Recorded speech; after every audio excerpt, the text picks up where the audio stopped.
I need to impress. And while the chemicals were killing me, it never left you stealing me. I feel your divinity in my vicinity whenever I am depressed or under duress. And I know my abilities you've been giving me. Lyrically, spiritually, I am blessed. Now, Bill Gates is not the only Bill that I've been observing, and not the only Bill that I find kind of disturbing. Let's go back to the year 1986 and meet the 99th Congress. What a bunch of dicks. They came up with H.R. 4456, the Child Vaccination Act. And here's a wild, fascinating fact. If your company that you own and they supply the vaccine and somebody died, nobody gets tried in a court of law at all. Problem solved. No retribution, no legal solution. You all scot-free. Watch me. Hop on a plane with Mr. Epstein. Now boarding the Lolita Express. Whoa, look over there, man. Is that Eminem and Stephen Colbert? And look, it's the two Bills, Clinton and Gates. Oh man, and they look like they're hitting on that girl that we met on the plane, the one that was with Ghislaine. I think her name was Courtney. Shit, she's only 14. We need to get the fuck up out of here.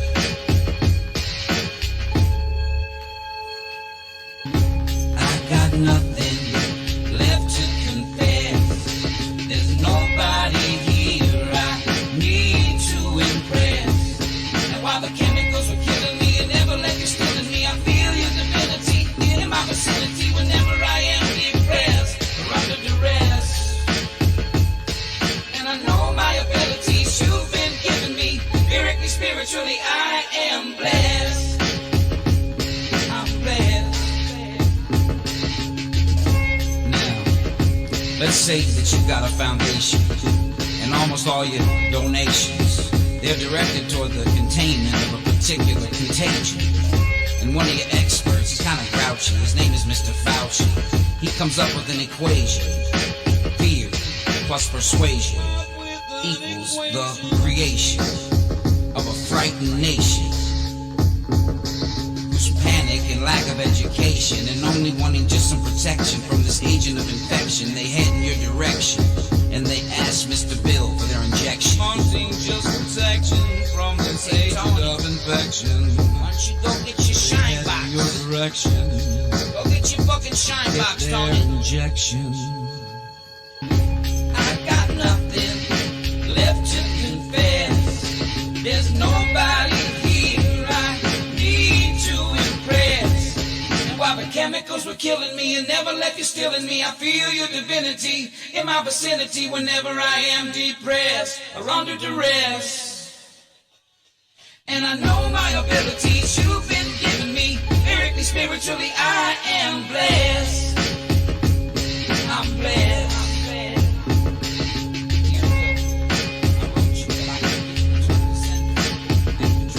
Dear Bill, I wrote you, but I keep getting returned to sender. I've even tried your wife Melinda, but she's putting a block on my calls.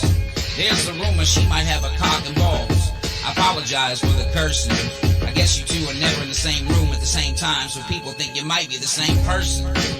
But anyway, fuck it, man. What's been up? How's the vaccine biz?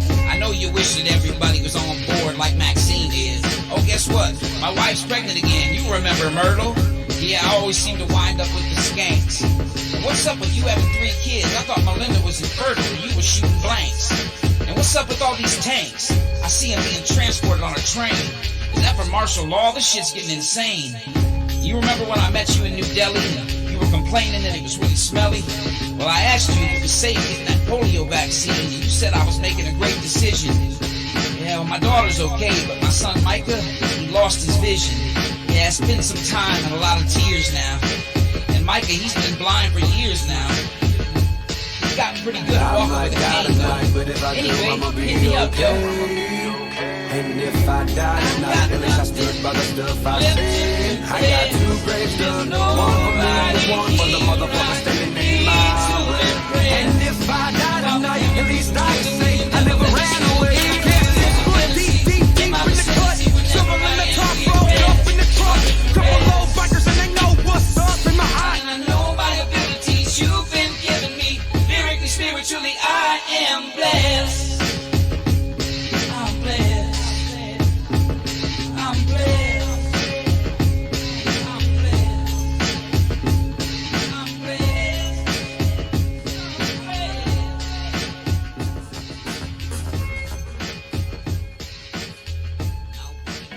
I might die tonight, but if I do, I'ma be okay. And if I die tonight, at least I stood by the stuff I said. I got 2 graves dug, one for me and one for the motherfucker standing in my lights didn't come way. on again. And if I die tonight, at least I can say I Hey, never we ran got away. both cats going tonight too, man. Deep in the cut, shoveling the tarp, rolled up in the truck. Couple of All right, that's enough of that. But apparently we got a short in our wire or something that the lights aren't coming on. But we do have both chats on tonight. So if you are on D Live, I will see you. So that's a good thing. Gerald, once again, first one to leave a like on the video. You got to get here pretty darn early if you're going to be beating Gerald B. Real girl from D Live, how you going? How you doing? Once again, this is broken for some reason. We do not know why. But we do have the chat. There's the lights. It's 10 o'clock. That's weird. Now it's at 10:02. Usually it was a little bit different. Okay. Welcome to the chat. Today is going to be mostly about big tech and the censorship. And will it end or will it continue? So that's what we're going to be talking about tonight. And the chat that's on the screen is a little bit distracting because it has like your name twice. Yeah, we're going to have to work on that. But at least we can see chats from both platforms, which is definitely a bonus. All right, so today is Thursday. Today, what have you done today? Let's see what gold and silver did. Because I always like to check that and let you guys know. Gold is at $19.71 an ounce. Says that is up like 0.67%. And silver is dropped a little bit more, down to $23.73. Ooh, I hope this is the dip, and I hope it doesn't go any further down because I did put a few dollars, a few pesos into the silver. So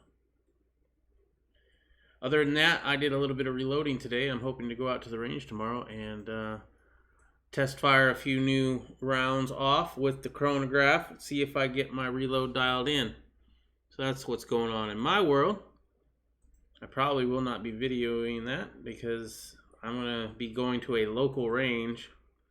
Oh, and it's so noisy. All right, let's get on to it. Big tech censorship.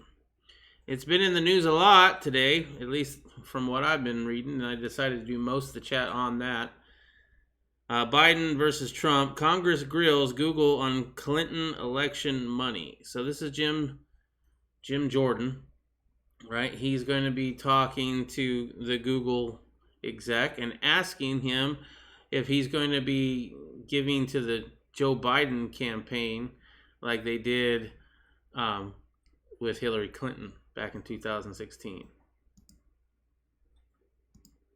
Mr. Pachai, is Google going to tailor its features to help Joe Biden in the 2020 election? Congressman, we approach our work, we support both campaigns today. We think political ads is an important part of free speech in democratic societies, and we engage with campaigns, according to law, and we approach our work in a nonpartisan way. It was a yes or no question. Can you assure Americans today you won't tailor your features to help Joe Biden in the upcoming election? We support work that campaigns do. I just want to make sure I understand that. We all do all kinds of online, social media, all kinds of that outreach, that communication. This is a simple question. Can you today assure Americans you will not tailor your features in any way to specifically help one candidate over other? And this what I'm concerned about is you helping Joe Biden over President Trump. We won't do any work, to politically tilt anything one way or the other. It's against our core values. But you did it in 2016. There's an email in 2016 that was widely circulated amongst the executives at your company that got public, where Ms. Ileana Murillo, head of your multicultural marketing, talks about the silent donation Google made to the Clinton campaign.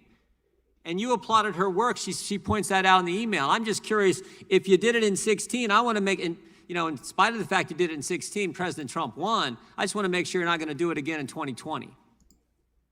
Congressman, I recall our conversation at that time, and I appreciate your concern. We didn't find any evidence of such activity, and I took the opportunity after our conversation to reinforce to the company. We realized even an appearance could be improper, so we have clearly communicated to our employees any personal political activity, while that's their right, needs to happen on their own time and resources and should avoid any use of company. Of course, everyone's got their First Amendment rights to campaign for who they want. What they can't do is configure your features to help one candidate over the other. So you might have not have found any evidence, but here's what she wrote to the email to a number of key executives in your company. Quote, we push to get out the Latino vote with our features. Second quote, we push to get out the Latino vote with our features in key states. Seems to me those last three words are the real qualifier here. That's electioneering when you're trying to increase the Latino vote in key states. And she'd already communicated that she was supporting Clinton, that she wanted Clinton to win. So when she talks about increasing the Latino vote, which she assumed was going to help candidate Clinton, and she's doing that in key states. It's one thing if you're going to increase the Latino vote around the country. If you're just a good corporate citizen, you're urging people to vote. It's quite another when you're focusing on in key states. And you know what those key states were? Nevada and Florida, the swing states. So again, I want to make sure this isn't going to happen in 2020. I can assure you that we complied with laws in 2016. As a company, any work we do around elections is nonpartisan. Users do come to us for understanding where polling places are, where to vote, which is the date to vote, what the voting hours are. We are committed to providing that information, and I can assure you that we will approach our work. So Mr. Pichai, here's the question I think is on so many Americans' minds. They saw the list that we read here earlier on in our opening statements, all the things Google has done. Google is siding with the World Health Organization over anyone who disagrees with them, even though the World Health Organization obviously lied to America, obviously shills for China. Google's siding with them, YouTube is siding with them. We have the history of all the things Google has done and the history of what happened in 2016 in the election where they obviously, according to one of your multicultural marketing executive, tried to help Clinton. And here we are 97 days before the election, and we want to make sure it's not going to happen again. We want to can you give us two assurances? One, you're not going to try to tailor your features, configure your platform in a way to help Joe Biden. And second, that you're not going to use your search engine to silence conservatives. Can you give us those two assurances today? Congressman, on our search engine, conservatives have more access to information than ever before. And we appreciate that. That wasn't the question. Can you assure us today you're not going to try to silence conservatives? And can you assure us today you're not going to try to configure your features as Ms. Murillo said you did for Clinton in 2016? Can you assure us today you're not going to do the same thing for Joe Biden in 2020? You have my commitment. It's always been true, and we'll continue to conduct ourselves in a neutral way. Appreciate it. Yield back. So what do you guys think of that? Oh my goodness, the double speak.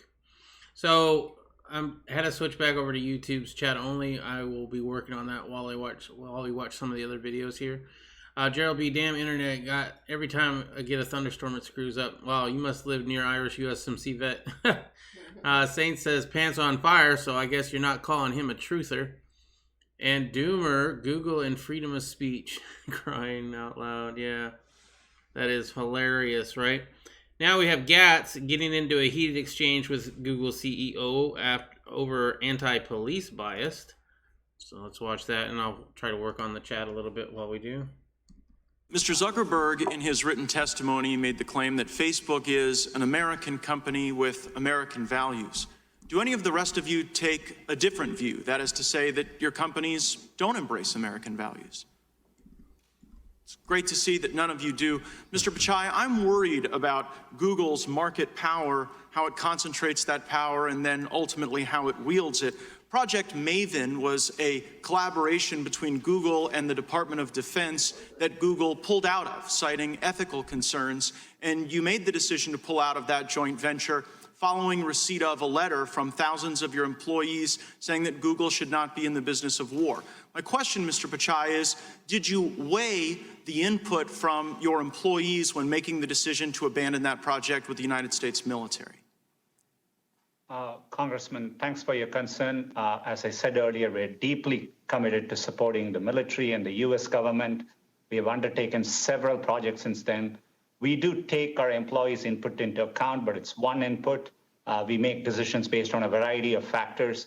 As a company, we were new in the cloud space at that time. Since then, thank you. That's a sufficient answer that you did take their feedback into account. And in fact, some of your Googlers have recently sent you a letter where they've asked you to exit other partnerships as a consequence of ethical concerns. They've asked you to stop doing business with American law enforcement, saying that police broadly uphold white supremacy and that Google should not be engaged in any services to police. And as you well know, you provide some of the most basic services to police, like email, but you also provide services that help keep our cops safe when they're doing their job. And so my question is here in front of Congress and the American people, will you take the pledge that Google will not adopt the bigoted anti-police policy that is requested in the most recent letter? Congressman, we have a long track record of working with law enforcement when it is supported by due process and the law. We push back against overbroad requests. We are transparent about the requests we get, but we have a long history of following the law and cooperating with law enforcement. I understand the history. I'm asking about the future. To the law enforcement that are watching today, can they rest assured that under your leadership, Google will not adopt these bigoted anti-police policies? Congressman, we are committed to continuing to work with law enforcement in a way that's consistent with law and due processes in the U.S. As long as we agree with how law enforcement that, and I know that will be very comforting to the police who utilize your services. You mentioned earlier in the discussion about China that your engagement in China was very limited, but yet Google has an AI China Center. The Chinese Academy of Sciences has published a paper saying that enhanced the targeting capabilities of China's J-20 fighter aircraft. You collaborate with Chinese universities that take millions upon millions of dollars from the Chinese military. Matter of fact, one of your Googlers, Fifi Li, while under your employ, was cited in Chinese state media saying, "China is like a sleeping giant. When she wakes, she will tremble the world." The former Secretary of Defense, Mr. Shanahan, said that the lines have been blurred in China between commercial and military application. And as Mr. Buck cited, General Dunford says that your company is directly aiding the Chinese military. And Peter Thiel, who actually serves on Mr. Zuckerberg's board at Facebook, said that Google's activities with China are treasonous. He accused you of treason. So why would an American company with American values so directly aid the Chinese military, but have ethical concerns about working alongside the U.S. military on Project Maven? And I understand your point about cybersecurity and those things, but Project Maven was a specific way to ensure that our troops are safe on the battlefield. And if you have no problem making the J-20 Chinese fighter more effective in its targeting, why wouldn't you want to make America as effective? Congressman, with respect, we are not working with the Chinese military. It's absolutely false. I had a chance to meet with General Dunford personally. We have clarified what we do in China compared to our peers. It's very, very limited in nature. Our AI work in China is limited to a handful of people working on open source projects, and happy to share and engage with the office to explain our work in China further. Gosh, I mean, when the chairman of the Joint Chiefs of Staff says that an American company is directly aiding China, when you have an AI center, when you're working with universities, and when your employees are talking about China trembling the world, it seems to really call into question your commitment to our country and our values. I see my time's expired. I hope we have an additional round, Mr. Chairman. Mr. Zuckerberg, in his Big Tech gets hammered by both sides in House antitrust hearing. If Congress doesn't bring fairness to Big Tech, which they should have done years ago, I will do it myself with executive orders. Fending off accusations of stifling competition and engaging in unfair practices such as systematic bias, or big tech CEO attempted to defend their companies before Congress as House panel capped its year-long investigation of market dominance in the industry. The powerful CEO of Facebook's Mark Zuckerberg, Amazon Jeff Bezos, Sundar Pichai of Google, and Tim Cook of Apple faced intense grilling by lawmakers on both sides of the aisle on Wednesday, frequently stalling, evading, and deflecting the executives, all of whom testify remotely via video conference, struggled to answer poignant questions about their business practice. They also confronted a range of other concerns about alleged political bias, their effect on U.S. democracy, and their role in China. Well, just cut to the chase, said ranking GOP committee member Jim Jordan of Ohio, big tech out to get conservatives. That is not a suspicion. That is not a hunch. That is fact.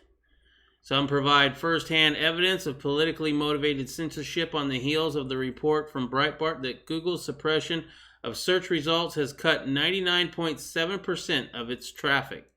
Among the toughest questions that members of the Democratic majority posed for Google and Amazon involved accusations that they use their dominant platforms to scoop up data about competitors in a way that give them an unfair advantage.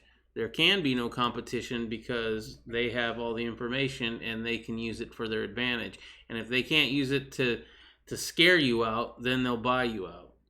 Bezos said in his first testimony to Congress that he couldn't guarantee that the company had not accessed seller data to make competing products, and allegedly. Yes. He allegedly that the company and its executives have previously denied. An allegation. That's it. That's how you pronounce it. Sorry. Regulators in the U.S. and Europe have scrutinized Amazon's relationship with businesses that sell on its site and whether the online shopping giant has been using data from the sellers to create its own private label products. We have a policy against using seller-specific data to aid our private label business, Bezos said in response to a question from Representative Pamela Jayapal from Washington, but I can't guarantee you that the policy hasn't been violated. Pichai's opening remarks touted Google's value to mom and pop business in Bristol, Rhode Island, and Pewaukee, Wisconsin. I know of Milwaukee, Wisconsin, but I don't know of Pewaukee, Wisconsin. There's a Pewaukee, yeah. Is there a Pewaukee? Okay. In the home district of the antitrust panel Democratic chair, Rhode Island Representative David Cecilian and his ranking Republican Representative James Sessenberg of Wisconsin. But the Google executive struggled as Cecilian accused the company of leveraging its dominant search engine to steal ideas and information of other websites and manipulating its results to drive people to its own digital service to boost its profits. Wow. Maybe they stole my idea of the offensive mask. Because it wasn't long after that we saw a whole bunch of people wearing offensive masks. If Congress doesn't bring fairness to big tech, which they should have done years ago, I'll do it myself with executive orders, Trump tweeted. There's something I would approve of. There's something I would approve of, for sure. During the Big Four tech hearings today, Google CEO Sundar Pichai admitted the following. He follows UN directives when censoring content. This is a story that I found because of Fuzzy Fork. He was in our chat yesterday. You know him. He did a video on this. Pichai was specifically asked about YouTube censoring of a video of a group of doctors who talked about hydroxychloroquine effectiveness in curing those sick with the Rona. And Pichai said that they had censored the content contrary to CDC guidelines. Mr. Pichai, there Pichai. are rioting groups that are going unchecked with the posting of what I would contend is very violent video. Yet yesterday I was sent a YouTube video about doctors discussing hydrochloroquine and discussing the not dangers of children returning to school. And when I clicked on the link, it was taken down. And then I was sent a different link on YouTube and it was taken down. I just checked again just to make sure, and it says that this video has been removed for violating YouTube's community guidelines. How can doctors giving their opinion on a drug that they think is effective for the treatment of COVID-19 and doctors who think it's appropriate for children to return back to school violate YouTube's community guidelines when all of these videos of violence is all posted on YouTube?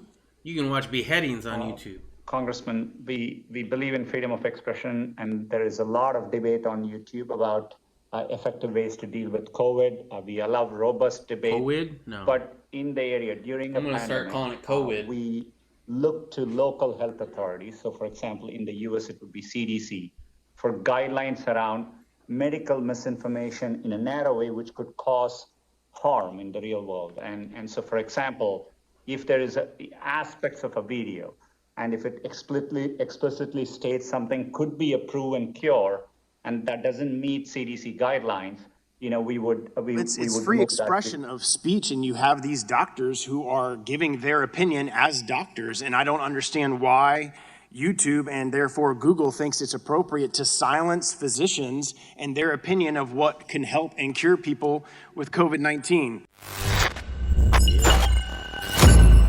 All right, sorry about the noise on that.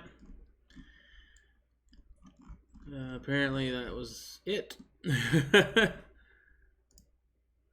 Mr. Pichai, there are rioting. Okay. So it looks like it's a little bit from the war of info. Yeah, maybe. Let's take that with a grain of salt. We're going to watch this, mostly because this is a Tucker Carlson thing. I don't know if this was this evening or if this was yesterday, Tucker Carlson. But this is an important follow-up to all the tech censorship that we're looking into. That guy in the background, can he see? Yeah, I remember that was the guy with the mask in the background. All right. So I'm sure many of you guys are well aware of this interview that Tucker Carlson had with Jim Jordan because it was glorious. Because Tucker remember Jim Jordan? He was the one that we just watched. Grills Jim Jordan over the social media hearing that took place. And Tucker asked what essentially is on all of our minds, and that is, what is going to happen? What are you going to do? Are there going to be any consequences that take place? It's time they face the consequences.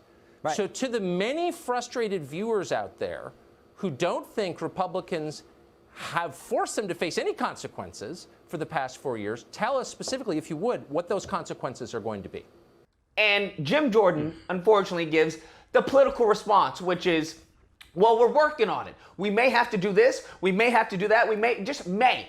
May is not going to do. May is possibly. That's what may is. George Carlin has a great skit on how politicians speak. Essentially, they just fluff. Yeah, well, we may have to do this. We may have to do this. We may have to do that. Well, you got to change. You got to work on Section 230. We're looking at that right now. You may have to. The Justice Department is looking at current antitrust law to go after these companies right now. And frankly, we may have to change the law. And Tucker's like, yo, I'm a simple man. I'm just a talk show person, right? My job is to talk. Your job is to do. It's essentially what he says. He's calling Jim Jordan out on his fluff, on his rhetoric. He's like, yo, I'm not asking what you may have to do, what you want to do, yada, yada. I'm asking, what are you going to do? What are some tangible things that I can touch, feel, see, point to that is going to happen, that's going to stop the censorship that is taking place? So you did, and of course we agreed, but I'm a talk show host, and we've got 4 million viewers or whatever, but my job is to talk.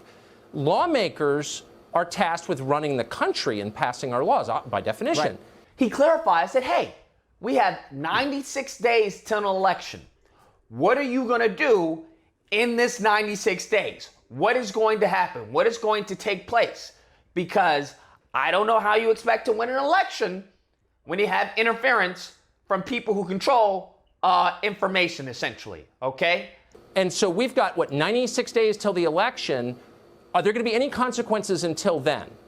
Jim Jordan goes on to say, well, we're working on it. He falls back into this pitfall that many people on the right have. And that is, hey, vote for us, we'll change it. They don't specify how they're going to do it. They don't specify any plan, any strategy, nothing. They just say, hey, just vote for us. Well, no, you just mentioned the most important thing. In 96 days, 97 days, whatever that number is, it's important we reelect Donald Trump and take back the House. Because do you think Joe Biden, Kamala Harris, and Jerry Nadler are going to fix this? He goes on to say, well, this is the reason why our side is probably not going to do well in the future, is because they don't get it. They do not get that they actually need to do something now. You can't just say, well, vote for me and I'll do something, and then they never do. I mean, we knew about this back in 2016, and we've been waiting since then, if not longer, for it. You should have done something by now already, right? Wait, just get us elected and we'll do something about. Fuck you. You deserve to get voted out and replaced by liberals if that's the way you want to run shit. We can't do anything because Nadler, and if you guys think Kamala Harris and Biden are going to do anything, and Tucker's like, yo, I'm not advocating for Kamala Harris or Biden or sure as hell not Nadler having more power than he has already. I just want to know, what is your plan? What is going to happen? I get it. I mean, again, I'm a talk show host. We talk about this stuff all the time, but where's the part where we say we're yanking your liability exemption, the one that we don't have at Fox News, but they somehow have, where they can't be sued for garbage on their site? And so, where's the effort to do that? I'm frustrated. I think a lot of our viewers are frustrated. I'd just like to know, when's that going to happen? We're working on it right. And it seems like there's like this loop where it's like, well, if you want us to do something, you have to vote us into power. And I'm like, wait, so in order for you guys to do something, you guys have to be voted into power. But what is going to happen in this between time of 96 days, which is going to dictate who's actually in power? Am I the only one? I feel like I'm going crazy and listening to this interview. Because I'm like, I get what Tucker's saying. He's like, yeah, I get that you guys need to be put in power. But what is going to happen to stop or mitigate this from happening or interfering with an election, which we only have 96 days till it takes place? Well, you just got to vote us into power. How are you going to be voted into power if the powers that be are interfering with that happening? Does that make sense? I feel like that makes sense, okay? And this is exactly what we need. Now, anytime I criticize the right, it's constructive criticism, right? I'm like, yo, we can do this better. For example, when the person, when it came to the Black Lives Matter, I'm like, I get what you're saying, but you got to be smart about it. You have these groups of people who see criticism as you being hateful or you being a libtard. Oh, you're a liberal. You're a liberal. It's like that is where the left doesn't have that problem. The left welcomes criticism. Okay, if it helps them promote or propagate their agenda. Hey, you guys shouldn't say this. You should say that. Have we not learned anything from where we are right now? That isn't from people saying, hey, don't tell us how to fix this. Hey, don't tell us how to change. No, that's from them going to the table, figuring out a plan and a strategy, implementing it, seeing what works, what doesn't work, going back to the same drawing board, implementing the changes, and then doing it again. Wash, repeat, until they finally get to where we are right now and they get what they want. I think that's very well said on that. So Patreon apparently is under fire. Have you guys heard about that? Oops, that played automatic. Let's see. Riddle Girl, seems like since Hollywood took a dive with the Rona, Silicon Valley is the new Hollyweird. I don't know. I think Hollywood aren't they starting to think about releasing their stuff to streaming sites? I think they might be. Yeah, they're just desperate now. They don't have anything. They didn't have anything either. Anyway, man, it's all repeated shit. That's like nothing new in Hollywood at all. The truth is that he isn't going to do anything. He's a puppet. Well, yeah, I mean, that's the whole thing, right? That they want to do as little as possible, yet still get elected. Because they wouldn't want to upset the other side. They might not get their vote. Which I don't think they ever do anyway. But Patreon got sued and apparently is going to lose. And they thought they were going to win, but we're going to watch a little bit of this. Oh, you just love to see it.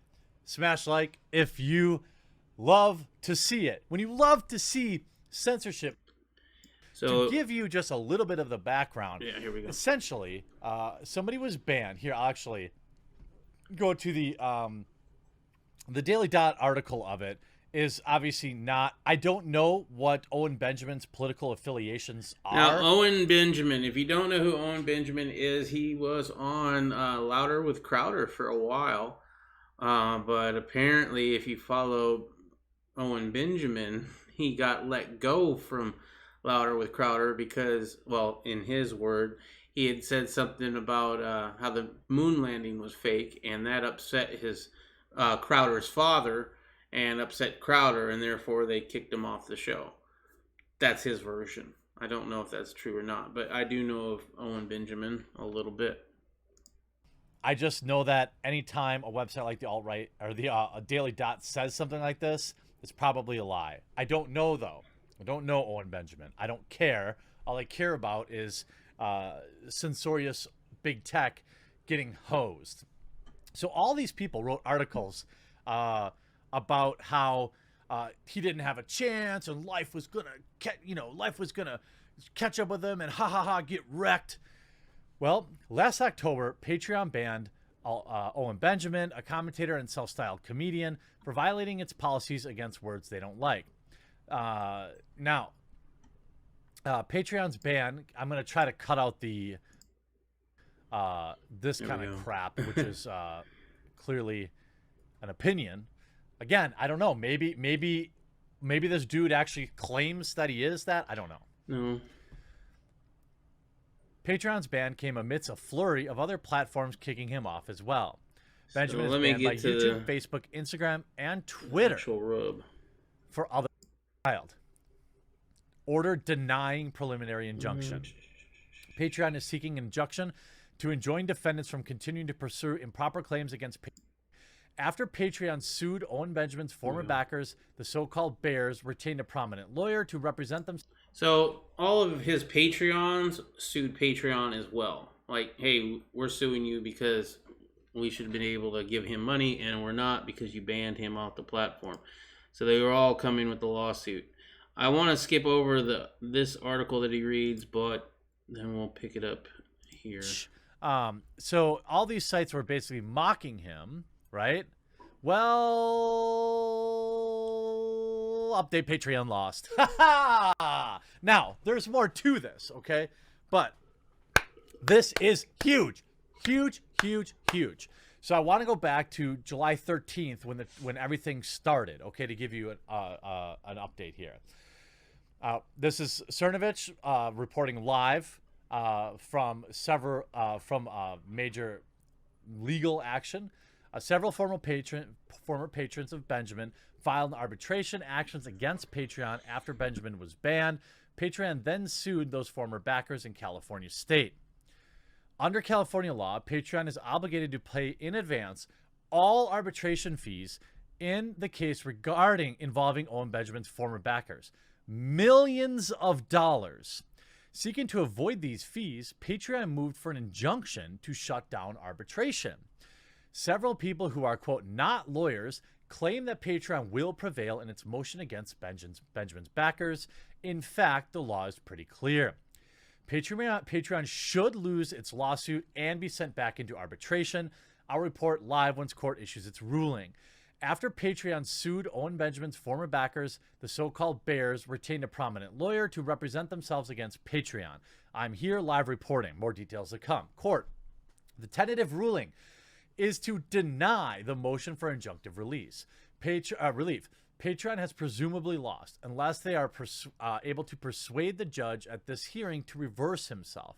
Essentially, Patreon's going to have to pony up for hundreds of lawsuits to enter arbitration up front.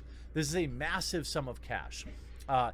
Unless the judge in Patreon... What's hilarious is Patreon saw this lawsuit coming and then immediately changed their terms of service to make it so that they didn't have to pay for their arbitration. and the judge saw that, and I was like, no, you're not getting away with that. Reverses himself, then Patreon's loss in court today will be devastating. They will be on the hook for hundreds of arbitration fees, but anything can happen at any given moment. Will the judge overrule himself? We'll soon find out. Under the court's preliminary ruling, any large creator banned by Patreon can have his or her backers move for arbitration. Patreon will have to pay millions of dollars in legal fees up front. This is a huge workaround for big tech censorship. And so you start to wonder about other people who have been banned by Patreon. Myself, Sargon of Akkad, any of these people who are active, who are banned off Patreon. Maybe it's time to bury them in legal fees. The logic being applied in the Patreon can be used against PayPal when PayPal bans accounts. The Patreon lawsuit outcome has a major implication. A new legal front just opened up. Patreon's lawyers is citing cases that he didn't disclose to opposing counsel, which is not standard practice. Judge seems like he may in fact seek further briefing on procedural issue. Patreon bans Owen Benjamin. 72 of Benjamin's backers tell Patreon they will move for arbitration. Patreon amended its terms of service to try and bar those claims. Backers move for arbitration. Patreon loses procedural rules in arbitration. Lawsuit against those backers are filed. That's basically what happened. Now, the judge in the Patreon case is a very straight-laced guy. He understands the law. He's wondering why so many people are watching the hearing. Culture clash. Anybody here use Patreon? Do you support anybody? Do you use it on for yourself? That kind of stuff. I think I had signed up a Patreon account a long time ago. I've never really done anything with it. I don't know if I have I do have a Patreon account that I pay out to people that I watch, right? I'm a Patreon of Irish USMC vet, which, if you're looking for somebody to patronize with Patreon, Irish USMC vet's a good one. And then there was a couple others that I would use Patreon for as well. Sure. Quote, the arbitration claims will be substantial, Patreon's lawyer says, in claiming that Patreon will suffer irreparable harm. The judge cites, quote, gig economy lawsuit DoorDash lost in response to Patreon's lawyer's argument. He goes on to say, we understand the old argument for gamesmanship. The old argument allowed for gamesmanship, Patreon lawyers add, which is why Patreon changed the terms of service. Judge is pushing back, reply how Patreon unilaterally changed the terms of service. Now the lawyer is up, and Patreon versus Owen Benjamin backers lawsuit. The court's tentative ruling went against Patreon, but oral argument may have persuaded the judge to modify his order. His legal drama happening in San Francisco Superior Court. The judge in Patreon case is fantastic. He's well prepared. He really did his homework. Impressed with him for sure. Mark Randazza argues Patreon set up terms of service to mandate arbitration and pay up front for the judge applied well-established and will take the matter into submission. The tentative ruling went against Patreon, but the court is going to ask for further briefing. We will now have to wait a couple of weeks for formal judgment, which we just had. A couple weeks, and now update Patreon. It just happened. Patreon lost. Massive. The judge applied well-established law and denied Patreon's motion, cited against them in their lawsuit against Owen Benjamin's fans. Patreon will now be forced to arbitrate 100+ claims and pay up front for the fees for up to $10,000 per arbitration. I mean, you think about that. You got 100 claims, $10,000 each. That's just this one. That's just this one guy. Now that this is considered established, ruling or established law, the floodgates are open. Now you can read the court. You can read the denial right here. Filed. Issue. Let's see, I'll get James to his commentary at the end ongoing here. Contractual censoring users. However, the cases that Patreon cited. Sorry. Here we go. Get them, boys! Look, I love it. I love it. I hope other people who are banned from Patreon consider exploring this and to bury them for. So if you've ever been banned from Twitter or Patreon or somebody that I wonder if follow this would on extend Patreon? to PayPal, or for example, Squarespace.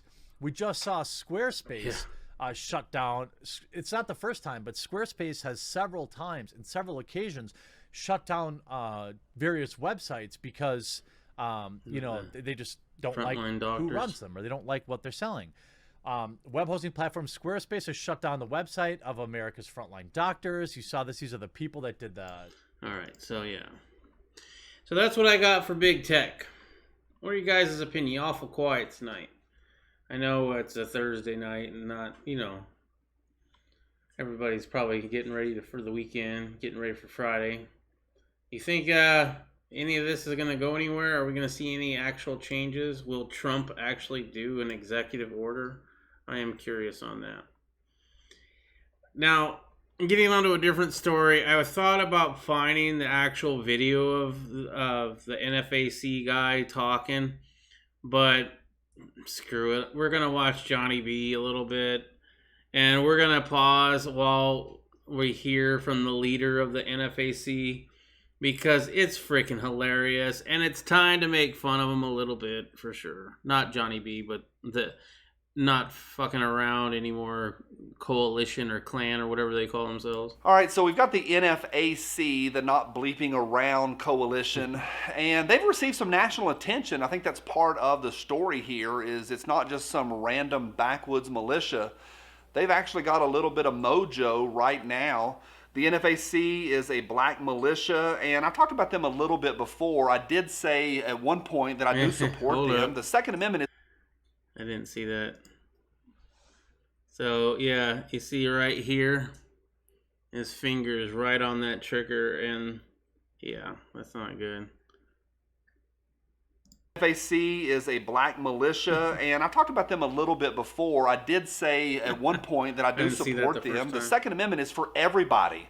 I don't play identity politics. I don't do the identity game. In fact, whenever y'all go straight to identity stuff down below, I always hit back with that.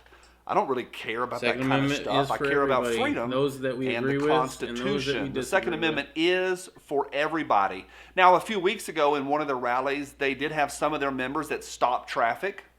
Not a fan.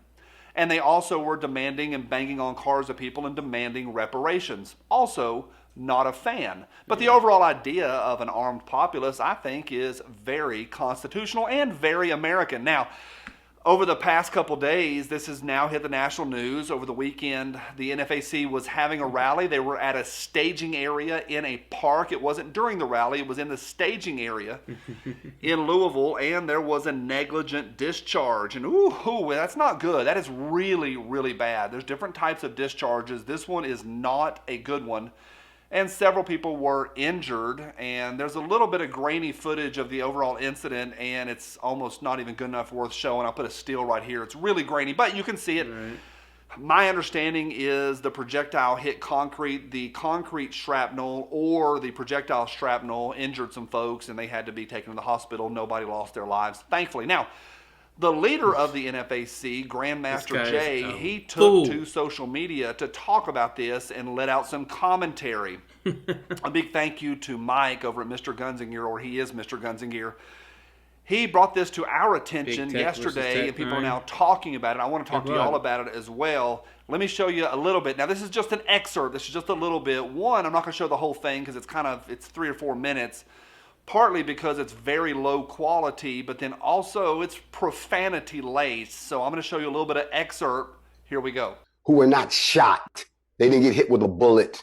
Nobody pulled the trigger on them. There were no fingers on the trigger. And anyone who sits up on here and talks about, well, they should have had the safety on.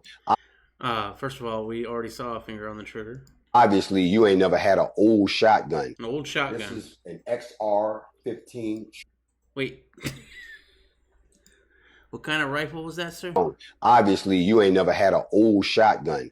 This is an XR-15. An XR-15? Ooh, that's cool. Is it like Malcolm XR? Shorty. We call it a bullpup. You never had an old shotgun. He calls it his shorty, and it's a bullpup.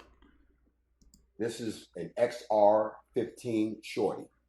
We call it a bullpup. The interesting thing about this weapon is if I pull back the bolt, see that? See the bolt? There's no bullet in It there. is a bolt. Pay very close attention. Watch this. If I'm not paying attention and I take this weapon and I bang it, look what just happened. You chambered around. The bolt goes forward. The weapon has fired. I didn't touch the trigger. I just simply banged it on the table. Oh my goodness. If you sit down and you bang this on These the ground, people are you will fools. blow your head off. It happens in basic training every day. Unless you understand weapons for real. Oh, by the way, he claims that he's military.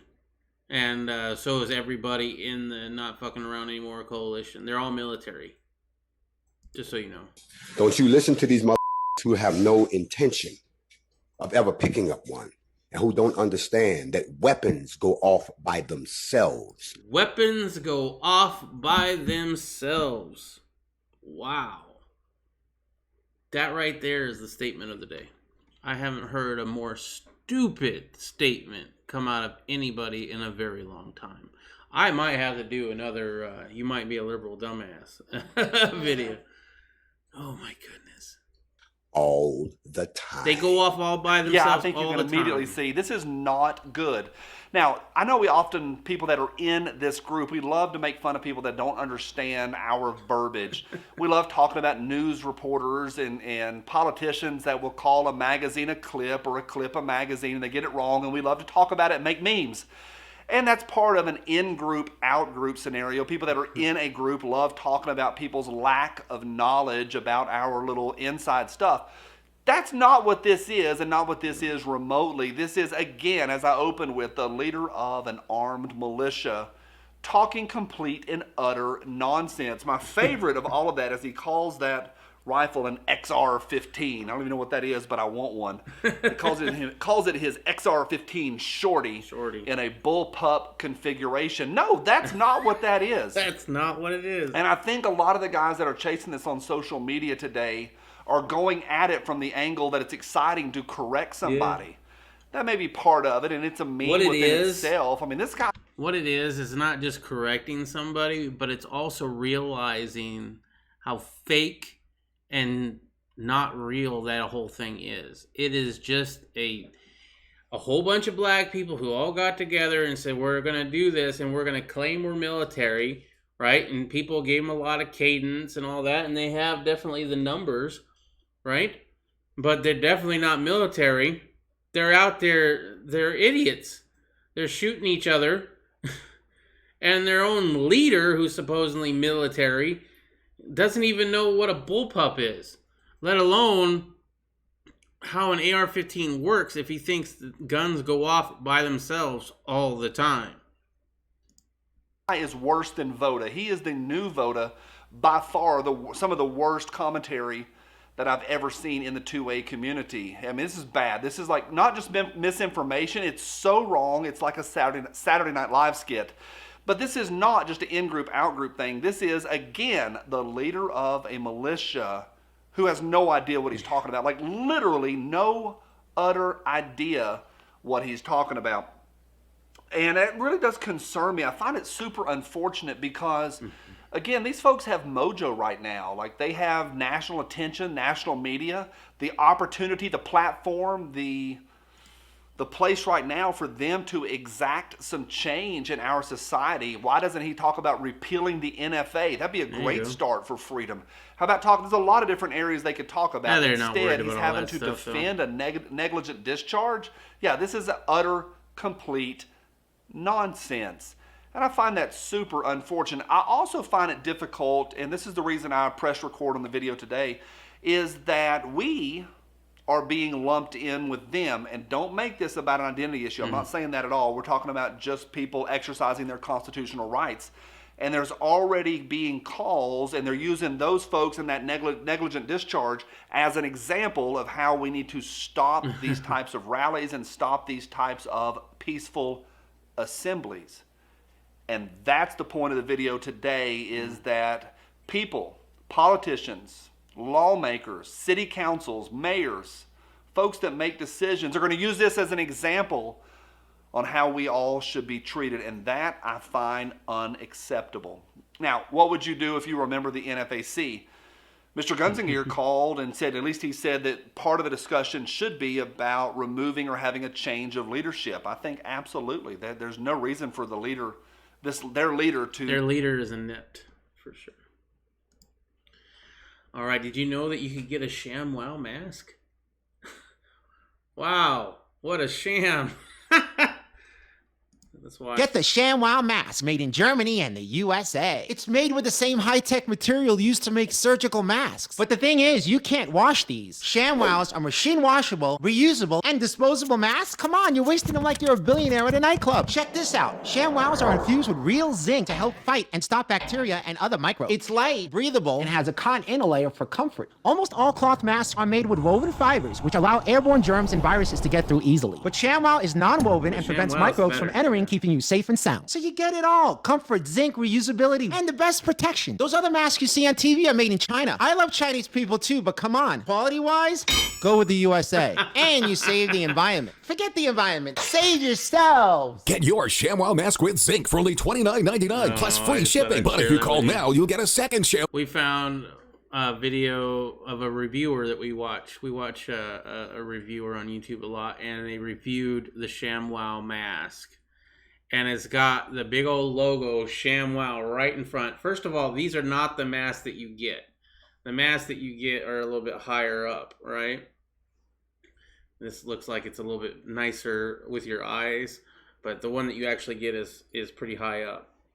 Big old logo right in the friggin' kisser. Vince is looking old. Yeah, he is. But he's still selling it, man. ShamWow, keep that moisture in, right? That's the whole idea. It's infused with some kind of zinc. Now, different zincs do different things, I think, but who am I? I don't know. Herman Cain died. Did you guys know that? Herman Cain died of the Rona, apparently. He died at 74. Herman Cain, former Republican presidential candidate and former CEO of a major pizza chain who went on to become an adherent supporter of President Trump, has died allegedly from complications due to the Rona. He was 74. A post on Cain's Twitter account Thursday announced the death. Cain had been ill with the virus for several weeks. It's not clear when or where he was infected, but he was hospitalized less than 2 weeks after attending Trump's campaign rally in Tulsa, Oklahoma, in June. Cain has been co-chair of Black Voices for Trump. We knew when he was first hospitalized with the Rona that it was going to be a rough fight. Read an article posted on the Twitter account. White House spokeswoman Kayleigh McEntry tweeted on Thursday that Cain embodied the American dream and represented the very best of the American spirit, and we will never forget his legacy of grace, patriotism, and faith, McEntry added. So there you go. Well, this goes back into his background. But I did think that was interesting. Little girl says, I call BS that he died of the Rona. He may have passed, but I question it was the Rona. Well, yeah, I don't know. Yeah, Herman Cain was a kind of a good dude. I liked him too. I'm sure, if he had been president, he would have done shit I didn't like. But, he wasn't, so I can't say he did anything I didn't like. U.S. government drops efforts to silence Trump's ex-lawyer, Michael Cohen. Now, I want to read some of this because it's important. For all my Trump supporters out there who never want to blame your own side for shit that they do wrong. I can agree with Trump on some things, and I definitely am against him on others, and this is one of them.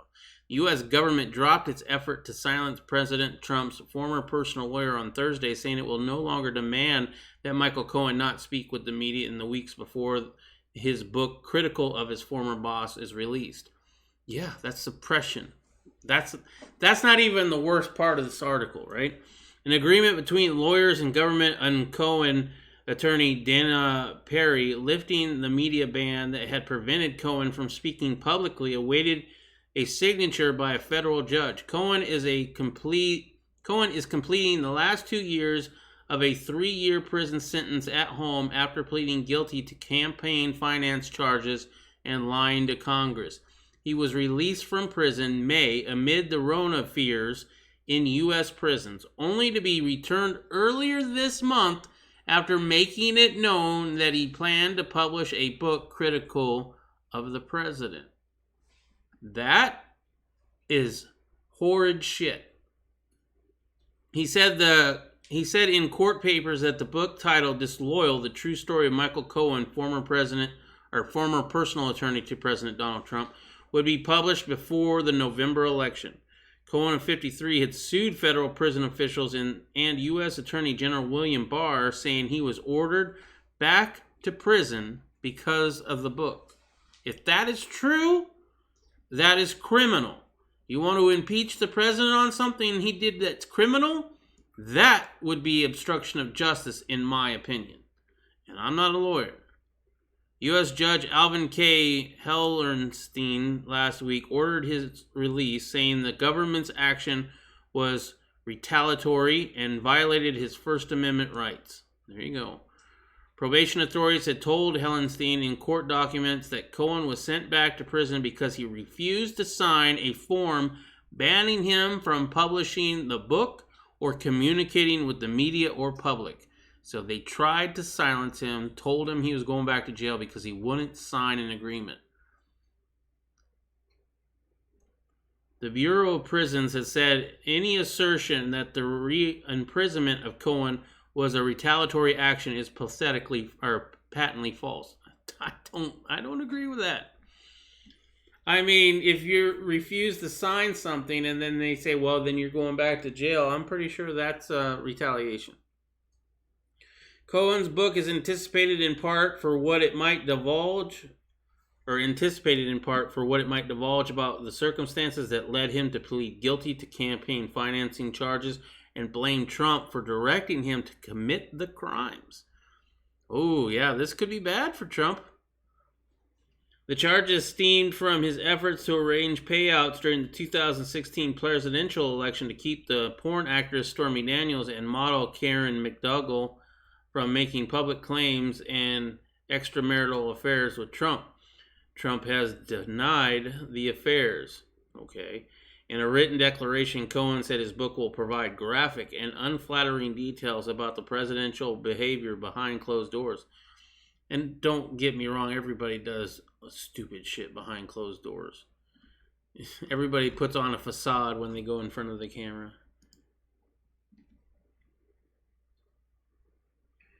This might have been should have been in the tech section of this tonight's chat, but I apparently didn't put it in that section.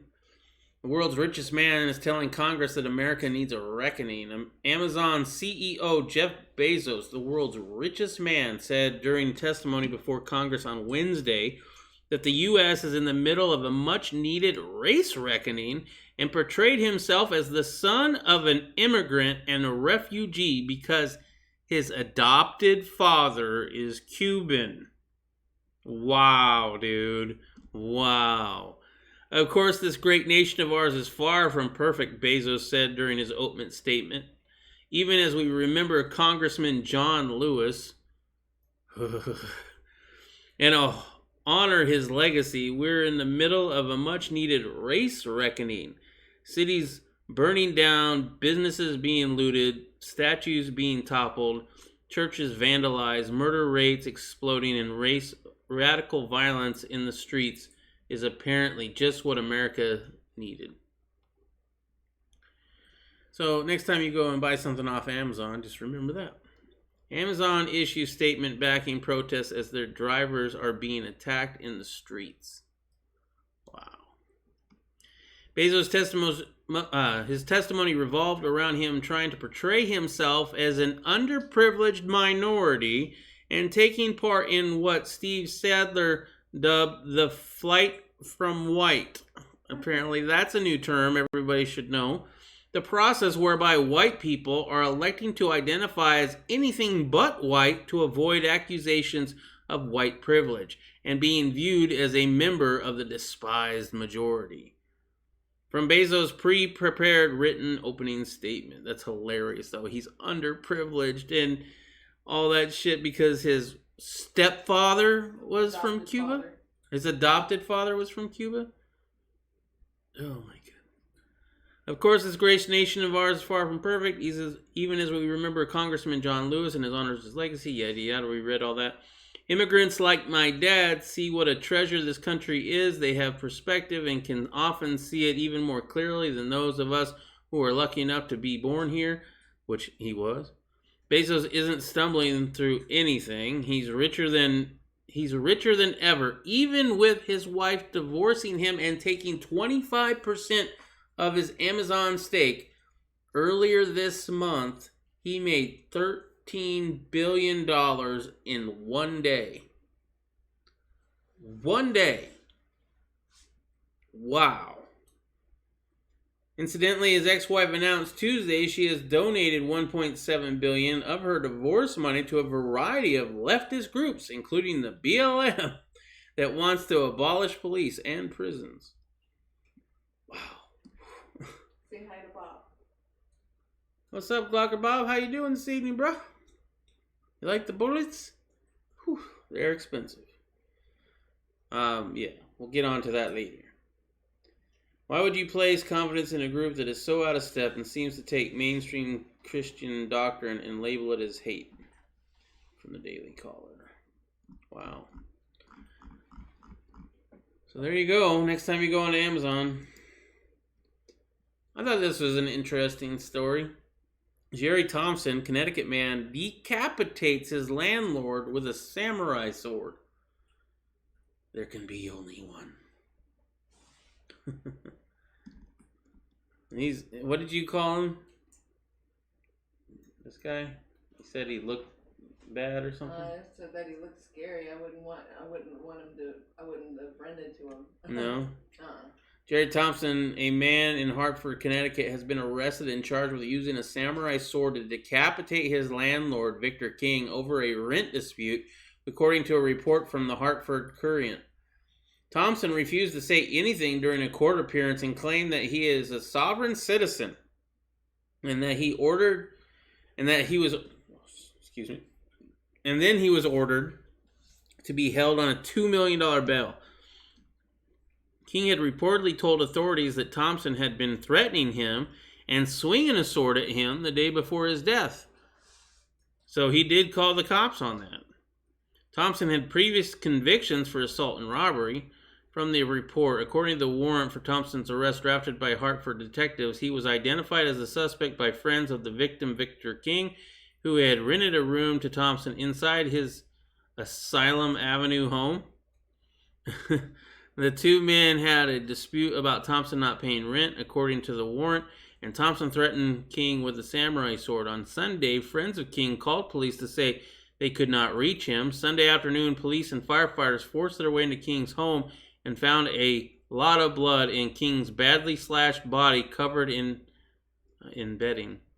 Thompson also refused to speak with public defender and is not currently represented by an attorney. He is due back in court on August 18th. Wow. Some people, man. And lastly, this is a link that Irish USMC vet had sent me. If you guys are interested in getting in on this, you should. This is a giveaway from the Scottsdale Mint. They're giving away a 100-ounce King Stacker silver bar. I don't know how many they're giving out, but it's very easy to fill out. You put in your name, you put in your email, your phone number, you agree to the official rules, you certify that you're 18 years older, you're not a robot, and you submit. And that's it. Maybe you win. And if you do win, you got to let me know, right? The link for that is in the descriptions below. And I will also put it in the comments, just because I'm nice that way.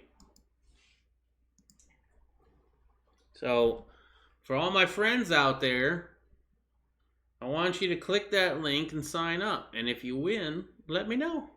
And I'm going to, I'm going to enter too. I don't know if there's one entry per household or one entry per person, Didn't but say anything about that. I read the rules, so I registered both of us. oh, okay. Well, shoot, I didn't even know it, but I'm already registered. Thank you, Riddle Girl. I appreciate that. I mean, in these trying times, 100 ounces of free silver, that's, let's see, like $2,300 at least. I'll take that. That's at least an ounce of gold, if not more. I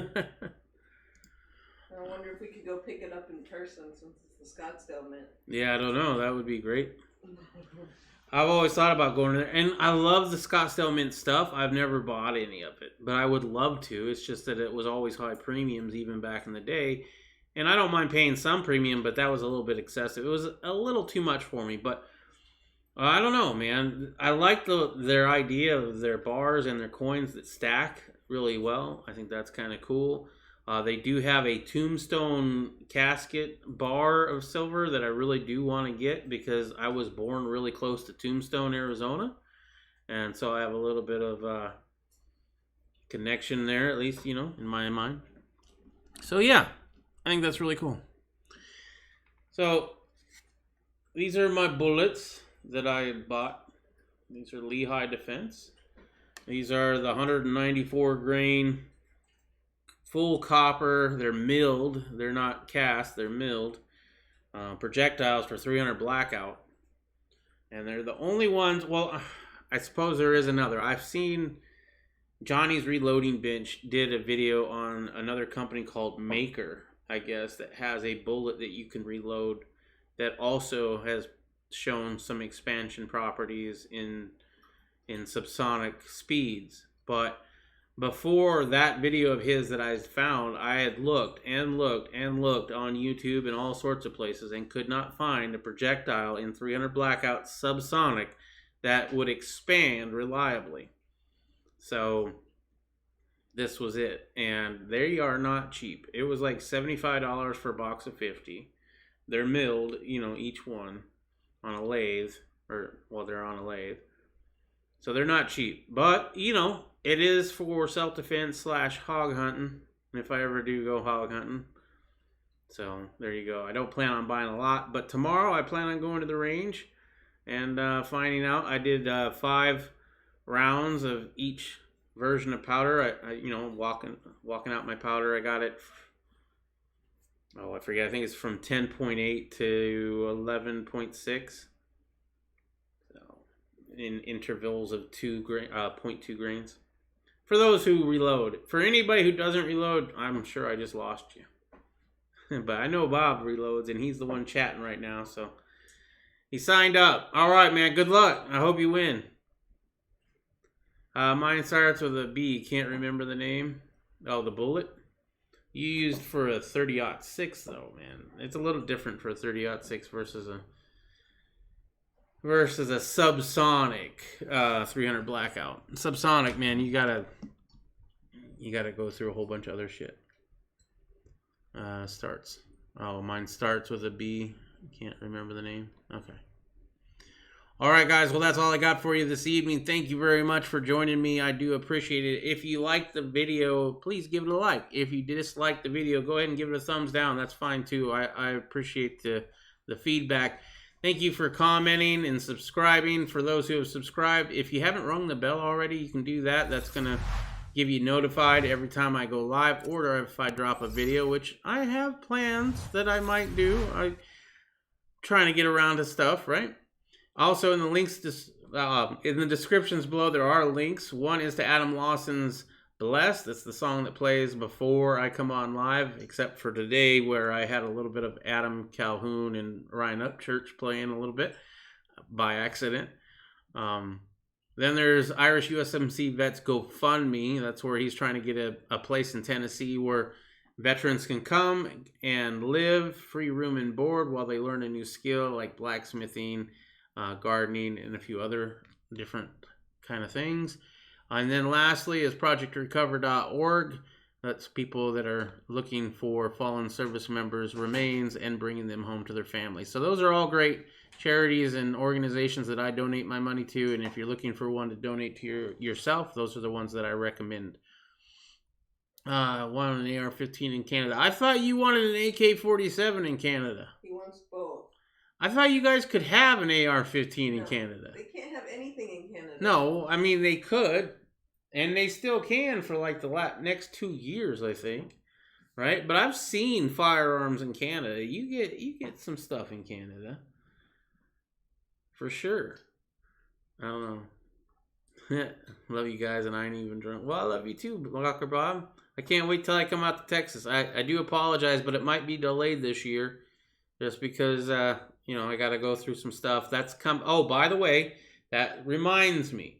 Tomorrow, I might actually do a chat on Monday or Tuesday, but I can't guarantee it. Okay? I do not guarantee there will be a chat on Monday and Tuesday of next week. I can absolutely guarantee there will not be a chat on Wednesday night, Thursday night, or Friday night. Okay? So most of next week, if not all of next week, we won't have chats. And I apologize for that, but I have a procedure coming up, and I have to go through a lot, and I don't know if I'll be a very pleasant person to be around. We'll see. We'll see. That's why I think Monday, Tuesday, maybe. Right? Wednesday, definitely not, because I'll be in the hospital. Thursday, I'll be the day that I come back. I don't know. And that Friday, probably not. There is an AR-15 ban in Canada? Okay. You can have other things that shoot the same projectile, though, right? Like the Ruger. What is it? The Ruger does that? I don't know. All right, guys. Well, thank you very much for joining. Definitely check us out tomorrow. We will be on tomorrow. Same time, 10 p.m. Mountain Standard Time. That was about an hour and 12 minutes ago from right now. And make sure you keep your family close. Watch out for that government. Especially in these trying times of this topsy-turvy world with all this stuff going on with big tech censorship. And there's a lot going on. I hope Trump, that's one thing. If Trump does that, I'm pretty happy. I'm still not going to, support him as president as much as people would want me to. But that would be something I would agree with. So I hope that actually happens. If it does, we're going to have a party. A Sioux party. I'm not meaning the Indian. All right. So anyway, keep your family close. Watch out for the government. And live as free as you possibly can in these tyrannical days. Until next time, I'll see you later. Peace.